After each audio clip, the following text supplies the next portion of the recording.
Here at the Melbourne Design Awards, I'm very pleased to have from August, Matt and Raina. Welcome to you. Thank you very much. We're here to talk about a dictionary. There are many dictionaries in the world, but you've done something different with your dictionary. So, Raina, start me off. Yeah, well, we have one of the Victorian government commissions, so the Victorian Public Sector Commission.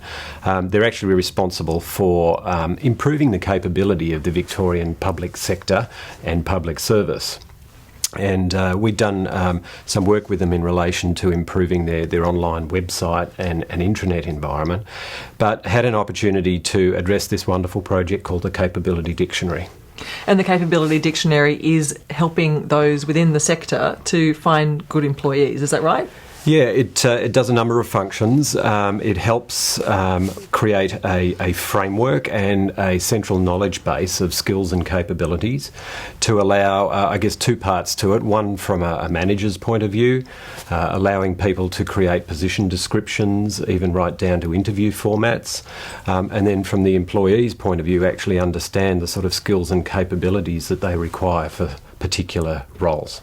So I imagine there was a lot of information out there, as there always is in any kind of government or public service environment. What was it that needed to be done in order to, I suppose, make the information cohesive, to make it understandable? Yeah, look, it was an interesting. We actually had the original, I guess, traditional or offline card set, right? And the Commission had spent a lot of time and effort in collating and improving the data.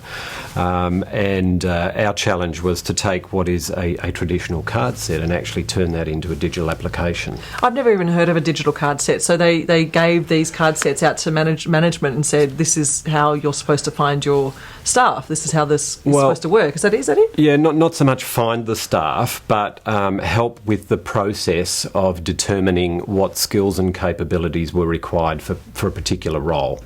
And this card set had been used for, I think, about 7 or 8 years, Matt.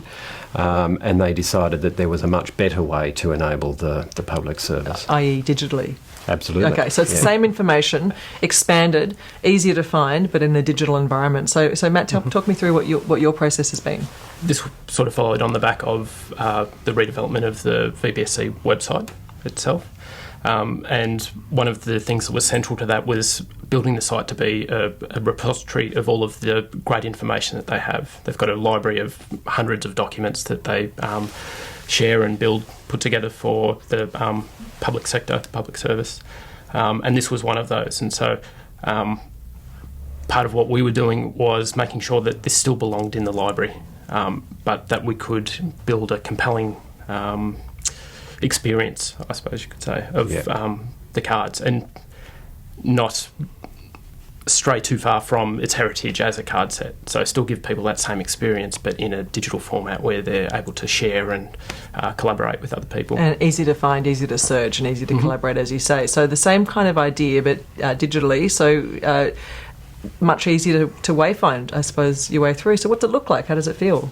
What was really important was that we didn't need to train anyone, so it needed to be very intuitive. And it really is a replication of the card set, but in a digital format. So you can just simply drag and drop to create your capability set and then use that information and output it in a number of different ways.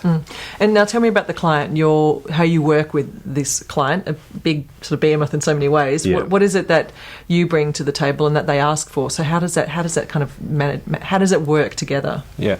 Look, I think we brought two things. One, being able to really view things from the user perspective and make recommendations and the whole user interface and making sure it's a really great experience. Matt can probably expand on, we actually altered the brief.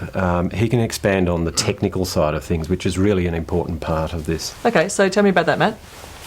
Yep, so going back to that idea of keeping all of the information in the library, I suppose, the VPSC website, there was a lot of interest in the original card set and the new application from other government departments. They're one of the primary users of the website, obviously.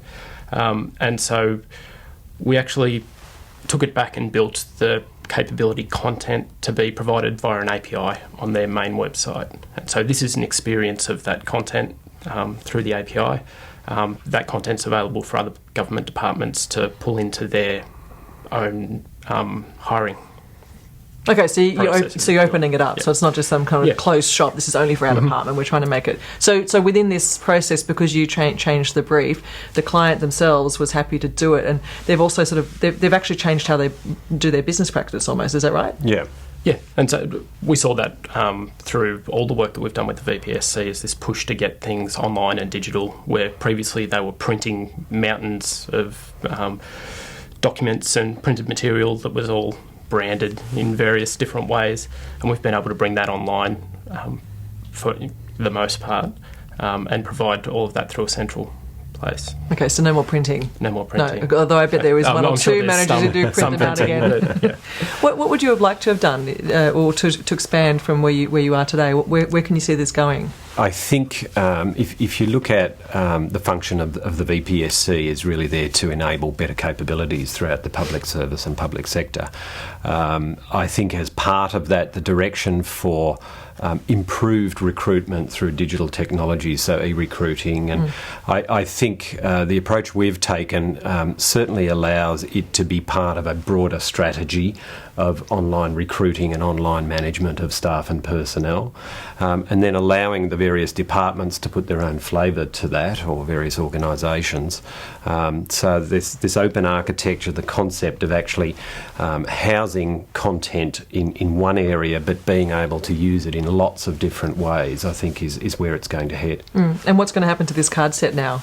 It might, become a lovely antique at some point in time. A relic. A relic or a reference to the past. How many cards are in there? There's 43 cards, so there were, I think, 17 qualities and 26 skill sets, and people would actually sit there and kind of collate the cards and work it all out. You should make a game out of it. You should redesign it and then make a game and then give it to the kids. We could do that. I'll give you these ideas for free. That's true.